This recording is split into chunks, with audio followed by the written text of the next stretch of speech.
அவனை ரிஜிஸ்ட்ரேஷன் அந்த காப்பியை படித்து காட்டி சம்மதம் பெற்ற பிறகு தான் ரிஜிஸ்ட் பண்ணணும் அப்படின்லாம் ஒரு தீர்மானம் இருக்குது. அதில் இந்த நிலங்கள் வந்து கண்டிஷன் பட்டா இவ்வளவு முறையான கண்டிஷன் போட்டிருந்தும் கூட அப்ப எப்படிலாம் திருடி இருக்காங்கன்னு பாருங்க.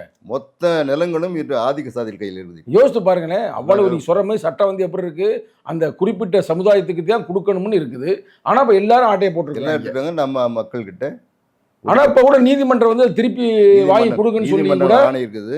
ஆனா நீதிமன்றம் அதை செயல்படுத்த மாட்டேங்குது. தமிழ்நாட்டு அரசாங்கத்தோட ஆணை இருக்குது, அதுக்கு ஜட்ஜி நீதிமன்றத்தோட ஜட்ஜ்மெண்ட் இருக்குது. தமிழ்நாடு முதல்வர் அந்த கலைஞர் அவர்கள் அதுக்கான ஆணை போட்டிருக்காரு, தனியாக ஒரு ஆணையம் போட்டார். ஆனால் எந்த ஆணையையும் இந்த அரசாங்கம் யாரும் நடைமுறைப்படுத்த படுத்தலை இது வரைக்குமே. அதனால் இப்படிப்பட்ட மிகச்சிறந்த வேலை செய்த ரெட்டைமலையார் வந்து மிகச்சிறந்த போராளியாக அந்த காலத்தில் வாழ்ந்துருக்காரு. யாருக்குமே பயப்பட மாட்டார் அவர். நம்ம புரட்சியாளர் ஐயா ஆளை மிடுக்காதானே இருக்கிறாரு. மிகச்சிறந்த நம்ம புரட்சியாளருக்கும் அவருக்கும் ஒரு ஒற்றுமை என்னன்னு பார்த்தீங்கன்னா, அவரும் கோட் ஷூட்டராக தான் இருப்பார். யார்? அம்பேத்கர், புரட்சியாளர் அம்பேத்கர். நம்ம தாத்தா கூட பார்த்தீங்கன்னா கோட் ஷூட்டர் தான் இருப்பார். 2 பேரும் சந்திச்சிருக்காங்கன்னு சொல்கிறாங்க. 2 பேரும் மிகச்சிறந்த அதான் அந்த 31 வயது சின்ன பெரியவர். யாரு? இவர் ரெட்டைமலை. ரெட்டைமலை வந்து அம்பேத்கரை விட 31 ஆண்டுகளுக்கு பெரியவர்.